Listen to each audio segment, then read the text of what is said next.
స్వదేశంలో టెస్టుల్లో భారత్ బలమైన జట్టే. ప్రత్యర్థులను స్పిన్తో చుట్టేసి అద్భుతాలు సాధించిన రికార్డుంది. ఎంతటి ప్రత్యర్థినైనా ఓడించిన చరిత్ర ఉంది. కానీ ఇప్పుడు పరిస్థితులు అలా లేవు. టెస్టులకు రోహిత్ శర్మ, విరాట్ కోహ్లీ గుడ్ బై చెప్పిన తర్వాత భారత జట్టు బలహీనపడింది. సీనియర్లు లేని లోటును ఇంకా పూడ్చుకోలేకపోతోంది. ఎప్పుడు లేని విధంగా సౌత్ ఆఫ్రికాకు టెస్ట్ సిరీస్ ను కోల్పోయింది. న్యూజిలాండ్ కు కూడా టెస్ట్ సిరీస్ ను అప్పగించింది. రోహిత్, కోహ్లీ బరిలో దిగినప్పుడే కివీస్ తో సిరీస్ లో ఓడింది. ఆ తర్వాత భారత గడ్డ మీద కూడా టీమిండియాను ఓడించడం కష్టమేమీ కాదని ప్రత్యర్థి జట్లు ఫిక్స్ అవుతున్నాయి. ఇప్పుడు భారత జట్టు ముందుగా శ్రీలంకలో పర్యటించబోతోంది. ఆ తర్వాత న్యూజిలాండ్లోనూ టెస్ట్ మ్యాచ్లున్నాయి. అయితే ఆస్ట్రేలియాతో మాత్రం స్వదేశంలోనే భారత జట్టు ఆడబోతోంది. 5 టెస్టుల సిరీస్ లో తలపడబోతోంది. అసలే ఆస్ట్రేలియా దూకుడు మీదుంది. ప్రస్తుతం వరల్డ్ టెస్ట్ ఛాంపియన్షిప్ సైకిల్లో టాప్ గేర్ లో దూసుకుపోతోంది. ఆడిన 8 మ్యాచ్ల్లో 7 మ్యాచ్లు గెలిచింది. ఒకే ఒక్క మ్యాచ్లో ఓడిపోయింది.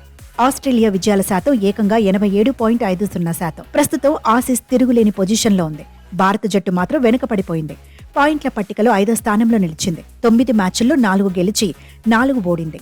ఒక మ్యాచ్ డ్రా అయింది. రేస్లో భారత జట్టు ఉండాలంటే ముందుగా శ్రీలంక, కివీస్ పై సత్తా చాటాలి. ఆ తర్వాత ఆసీస్ పైన పైచేయి సాధించింది.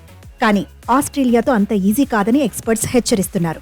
ఆసీస్ కూడా భారత జట్టుపై ఇప్పటి నుంచే ఫోకస్ చేస్తోంది. బోర్డర్ గవాస్కర్ ట్రోఫీ వచ్చే ఏడాది జనవరి, మార్చిలో జరుగుతుంది. కానీ భారత్లోని పిచ్లపై ముందుగానే అవగాహన పెంచుకోవాలనుకుంటోంది. భారత్ ఏ జట్టుతో సిరీస్ ను వినియోగించుకోవాలనుకుంటోంది. భారత్లో ఆసీస్ ఏ జట్టు 2 అనధికారిక టెస్టులు, 3 అనధికారిక వన్డేలు ఆడబోతోంది. ఈ మ్యాచ్ల కోసం అగ్రశ్రేణి ప్లేయర్లను పంపాలని ఆస్ట్రేలియా ప్లాన్ చేసుకుంటోంది. 2024-25లో స్వదేశంలో జరిగిన బోర్డర్ గవాస్కర్ ట్రోఫీని ఆస్ట్రేలియానే గెలిచింది. భారత్లో మాత్రం 22 ఏళ్లుగా సిరీస్ గెలవలేదు. దీంతో ఈసారి హోరాహోరీ తప్పదనే అంచనాలున్నాయి.